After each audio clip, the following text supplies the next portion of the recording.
Hello, everyone. This is Prince, and this is my 9-month widow update.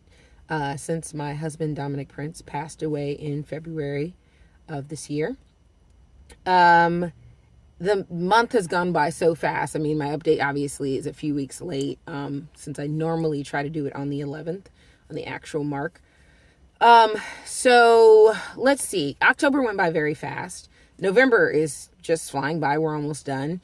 So, it's still been a very interesting process. The biggest updates, I'm still having anxiety attacks. I think I mentioned this in the last video, which has been an absolute new challenge because it's something that I didn't deal with in the grief process before. I think it was triggered by the idea of going back to work at first. Maybe it was premature, and so my body is just doing weird things.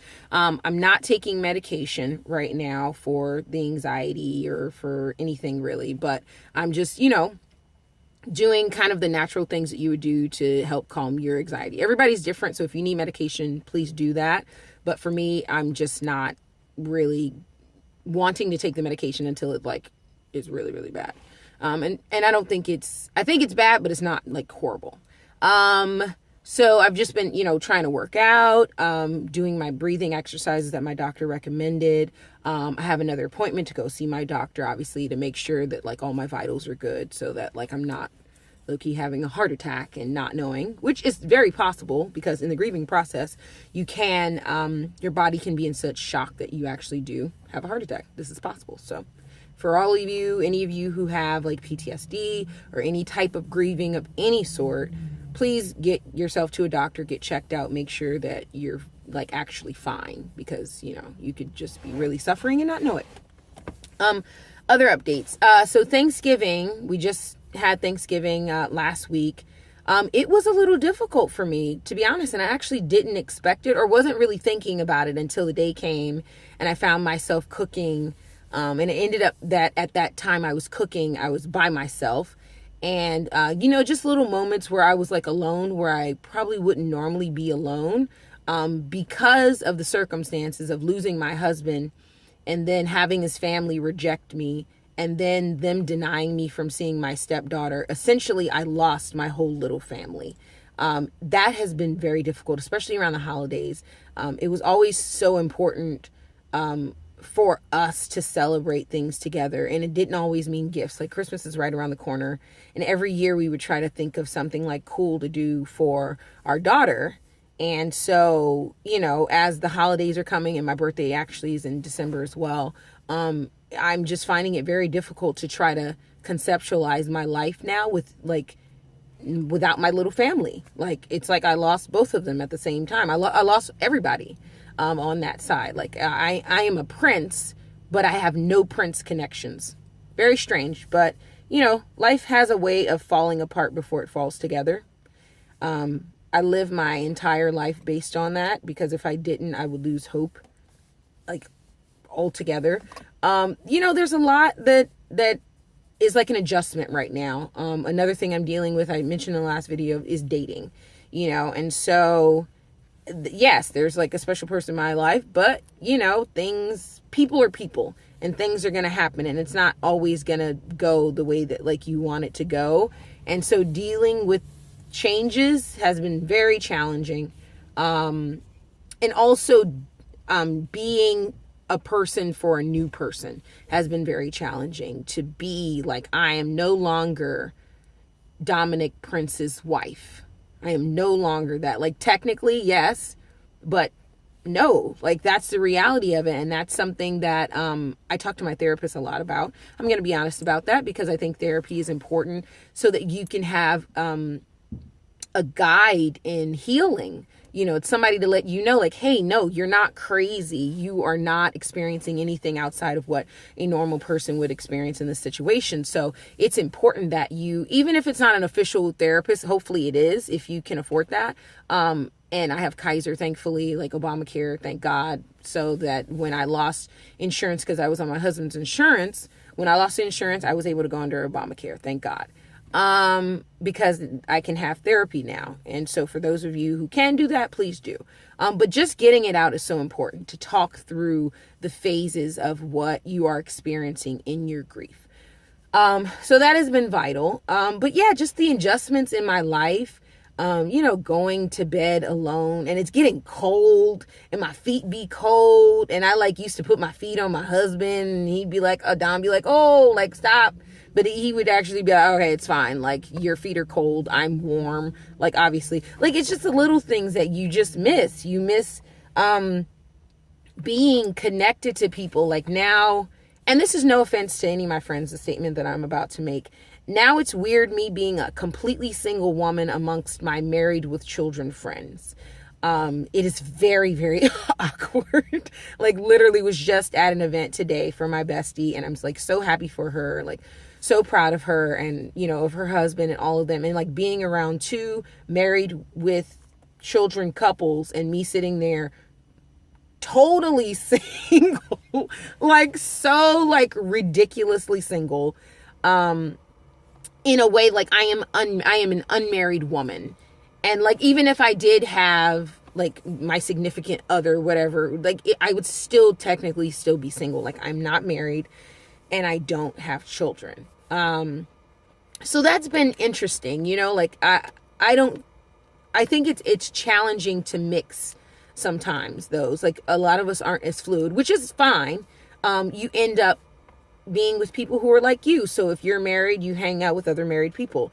Not necessarily how me and Dom did it. We had a pretty good mix of friends, I would like to think. But essentially, sometimes you just end up like, hey, I know another couple that wants to hang out. We're all going to hang out as couples. Like, that's how it can work out sometimes. So I'm definitely experiencing the opposite side of that, which is very uncomfortable. It's extremely, extremely uncomfortable to go from that instantaneously, to not have a choice, to at least not, to not even be like, oh yeah, I chose to get a divorce. And that's why, I mean, a lot of people get divorces for a lot of reasons, and maybe it wasn't like how they wanted it to be. And it's always tragic, I feel, to have to get a divorce. It is what it is. But in this case, in the case that I am in, it wasn't at all my choice. I don't have a choice in any of this. So yeah, I mean, a lot of those realities I think are catching up to me at this 9-month mark. And I am really having to tap into my faith. I'm really having to focus on myself and what it's like to really essentially just be alone.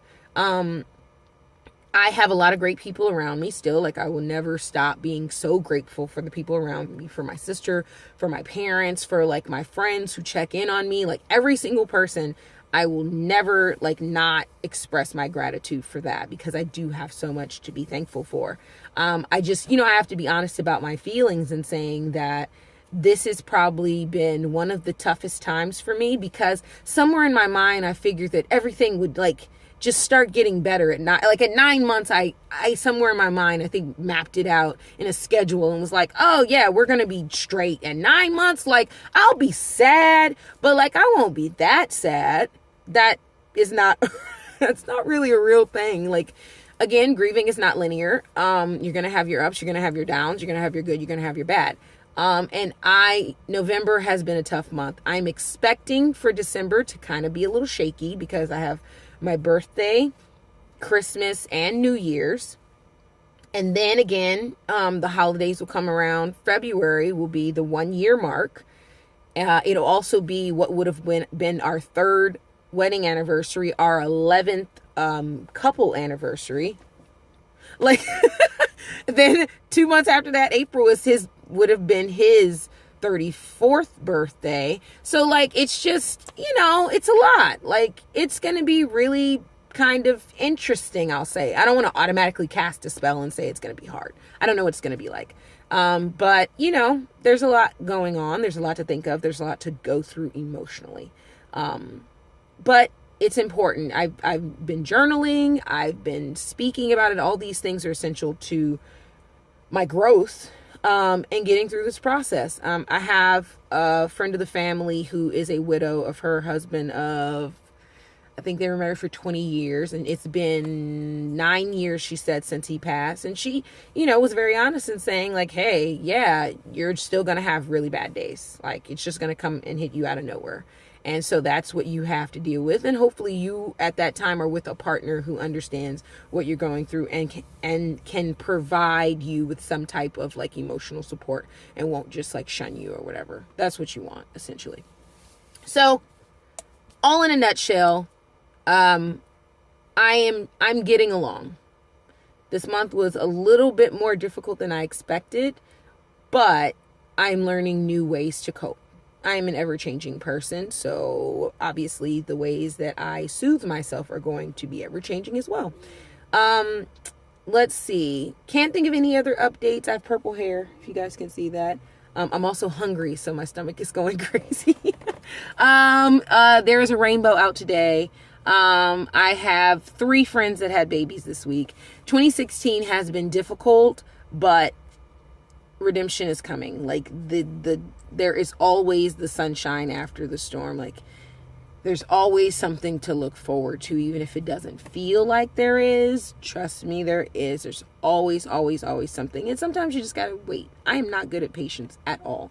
So for me to be able to just calm myself down and get through this, that's the anxiety. The anxiety is looking into the future and not knowing what's going to happen. And that's where you get the fear and you get all those other symptoms of anxiety that can really bring you down. And you can just tack on depression and make you stay in bed all day. These are just life things, but it's so important to be honest about them and to try to find ways to deal with it. May that be medication and therapy, may that be whatever is your thing that's not like super self-harming. Find it. Everybody's got a thing and we all have our issues, and that's fine as long as we take care of ourselves. So that is my 9-month video. I'm glad I finally did this. I don't know why it took me so long. I mean, the month just kind of flew by, so I just lost track of time. But I've done it. It's still November, so I'm still in the range. Yeah, if you guys have questions, comments, anything. I did get a question about dating, which I actually answered it directly. Someone was asking me advice about dating. I asked me specifically, like, I'll give you direct answers. It's too much to put in one video. And I do Facebook Lives all the time talking about it. Most of my stuff is public. You can follow me on Facebook, Prince, VEE Prince. And I talk about dating all the time. It's very important. Even when I was married, I talked about dating a lot because I want people to be together. I want families. That's always my goal, is to help families. And that's, my new mission now is to apply the things that I've been talking about. So here we go. But anyway, yes. So keep the questions coming. I appreciate you guys watching and sharing and supporting and praying and all the great things that you guys have done for me so far. And I'll see you guys next month. All right. Bye.